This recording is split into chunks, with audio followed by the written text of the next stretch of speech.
खूंखार भूखा घोड़ा।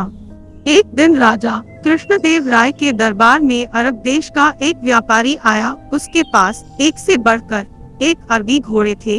व्यापारी ने हट्ठे कट्ठे और तंदुरुस्त अरबी घोड़ों की राजा कृष्णदेव राय के सामने इतनी तारीफ की कि उन्होंने फौरन उन घोड़ों को खरीदने का मन बना लिया।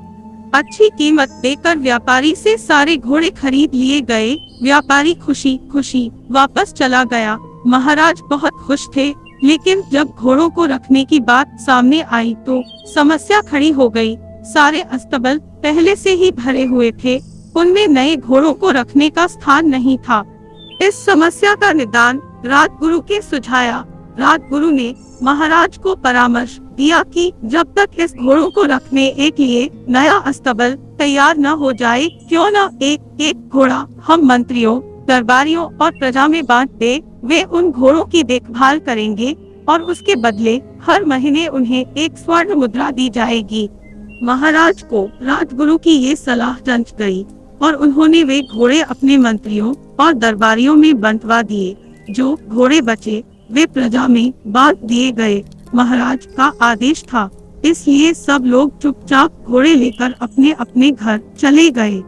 एक स्वर्ण मुद्रा में उन घोड़ों के चारे का प्रबंध करना और उनकी देखभाल करना बहुत कठिन था, लेकिन वे राजसी घोड़े थे, इसलिए उनकी देखभाल में कोई कोताही नहीं बरती जा सकती थी।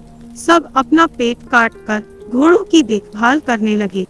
एक घोड़ा तेनालीराम को भी मिला। उसने वह घोड़ा अपने घर ले जाकर एक छोटी सी अंधेरी कुटिया में बांध दिया। उस कुटिया में छोटी सी एक खिड़की बनी हुई थी।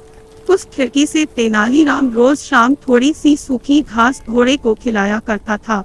घोड़ा दिन भर भूखा रहता था, इसलिए जैसे ही शाम को खिड़की से सूखी घास देखता, लपककर उसे खा जाता। दिन बीतते गए और वह दिन भी आया जब अरबी घोड़ों का अस्तबल बनकर तैयार हो गया।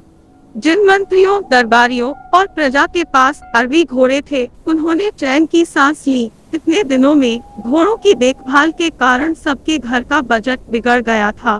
कईयों पर कर्ज चढ़ गया था। खैर, वे घोड़े लेकर राजमहल पहुँचे। इधर तेनालीराम जब राजमहल पहुँचा तो उसका घोड़ा नदारद था। महाराज के पूछने पर वह बोला, महाराज क्या बताऊं, वह घोड़ा बहुत ही ज्यादा खूंखार हो गया है, किसी पर भी हमला कर देता है। मुझ में तो इतना साहस नहीं कि उसके अस्तबल में घुस पाऊं, इसलिए मैं उसे नहीं ला पाया।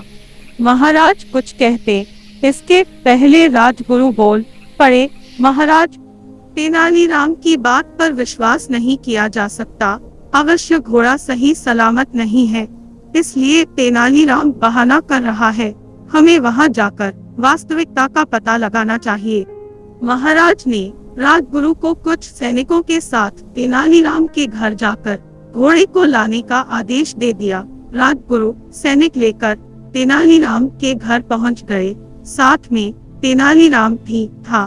तेनालीराम ने उसे वह कुटिया दिखाई जहां घोड़ा बंधा हुआ था। राजगुरु जब कुटिया के पास पहुंचे तो तेनालीराम बोला, राजगुरु जी संभल के, घोड़ा सच में बहुत खूंखार हो गया है। आप पहले खिड़की से उसका मुआयना कर लीजिए। राजगुरु ने भी सोचा कि पहले खिड़की से ही मुआयना कर लेना उचित होगा। वह अपना मुंह खिड़की के पास ले गए। दिन भर से घोड़े ने कुछ खाया नहीं था। तेनालीराम शाम के समय ही उसे सूखी घास दिया करता था, इसलिए जैसे ही राजगुरु खिड़की के पास अपना मुंह लेकर गए, उनकी दाढ़ी को सूखी घास समझकर घोड़े ने मुंह में दबा लिया और खींचने लगा। राजगुरु दर्द से चीख पड़े। यह देख तेनालीराम बोला, मैंने कहा था न राजगुरु जी की घोड़ा बड़ा खूंखार हो गया है। राजगुरु क्या कहते, बस दर्द से चीखते रहे और अपनी दाढ़ी छुड़ाने का प्रयास करते रहे, किंतु भूखा घोड़ा भी दाढ़ी छोड़ने तैयार नहीं था। आखिरकार सैनिकों द्वारा तलवार से दाढ़ी काटकर अलग कर दी गई। तब राजगुरु की जान छूटी। उसके बाद राजगुरु ने सैनिकों को आदेश दिया कि वे घोड़े को पकड़कर राजमहल ले चले। घोड़े को राजमहल में महाराज के सामने ले जाया गया। राजा ने जब घोड़े को देखा तो आश्चर्यचकित रह गए। इतने महीने ढंग से कुछ खाने पीने को न दिए जाने के कारण उसका शरीर सूख गया था और वह एकदम मरियल दिख रहा था। अपने घोड़े की ये हालात देख महाराज बहुत क्रोधित हुए और तेनालीराम से बोले, ये क्या हालत कर दी तुमने घोड़े की? तेनालीराम बोला, महाराज, एक स्वर्ण मुद्रा में मैं इसे जितना दाना पानी दे सकता था उतना मैंने दिया। बाकी लोग आपके डर से अपना पेट काट काट कर घोड़े की देखभाल करते रहे। वह आगे कहता गया, महाराज, राज्य के राजा का धर्म प्रजा की देखभाल करना है, न कि उन पर अतिरिक्त बोझ डालना। इन घोड़ों की देखभाल करते करते और उन्हें बलवान व तंदुरुस्त बनाए रखने में आपकी प्रजा दुर्बल हो गई है। आप ही बताएं महाराज, क्या ये उचित है? महाराज को तेनालीराम की बात समझ में आ गई और उन्हें अपनी भूल का एहसास हो गया।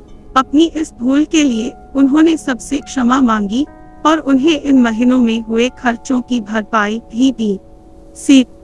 अच्छी तरह सोच विचार कर ही किसी निर्णय पर पहुंचना चाहिए। जल्दबाजी में